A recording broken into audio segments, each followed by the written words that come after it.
Hello everyone and welcome to another video. Now I've been having a lot of fun messing around with Nvidia DLSS Override. Adding the latest version of DLSS to games has produced some surprising results, especially as far as picture quality is concerned. In the last video we upscaled a few games from 480p to 1440p with DLSS 4, but today we're going even lower.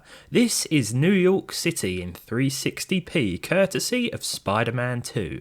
I'd suggest a clean install of the latest 572.16 drivers and the Nvidia app, and once you've got both, open the app and go to the graphics tab. If Spider-Man 2 isn't listed, even when you refresh your games list, you should be able to add it manually by clicking the three vertical dots and selecting Add Program.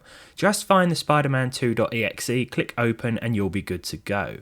After that, we'll click the DLSS Override Models preset button under the driver settings section before changing the Use 3D Application setting option to Latest.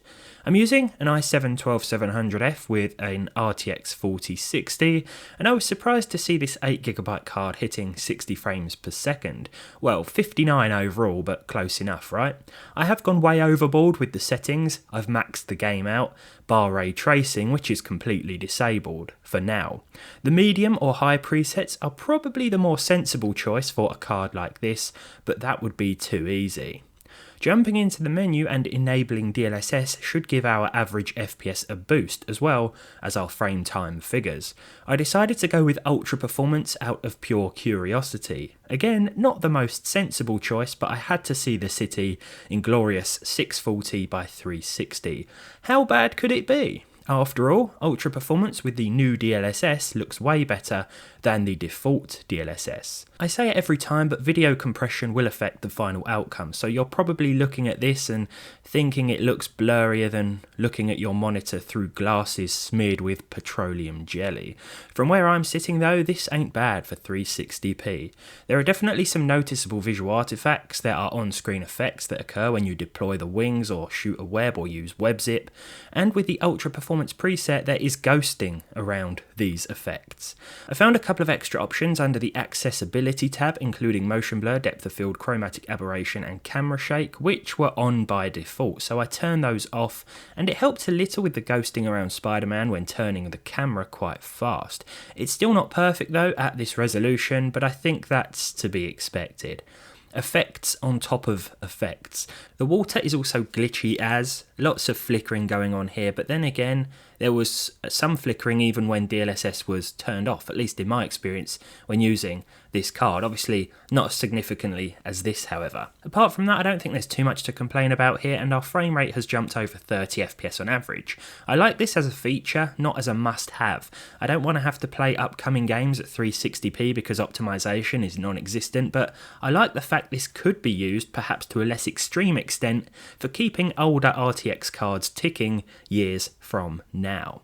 For the third and final time, I decided to take things to an unnecessary extreme. First it was the max settings, then it was the 360p upscaling, and now it's the ultimate ray tracing preset.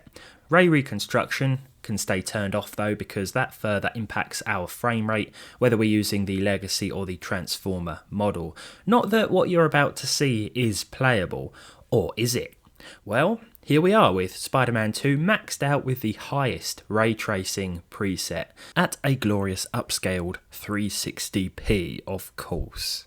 53 FPS isn't too bad, and again I'd probably recommend the medium preset and the high RT preset with a 4060, as well as DLSS balanced if you want a nice combination of visual quality and performance.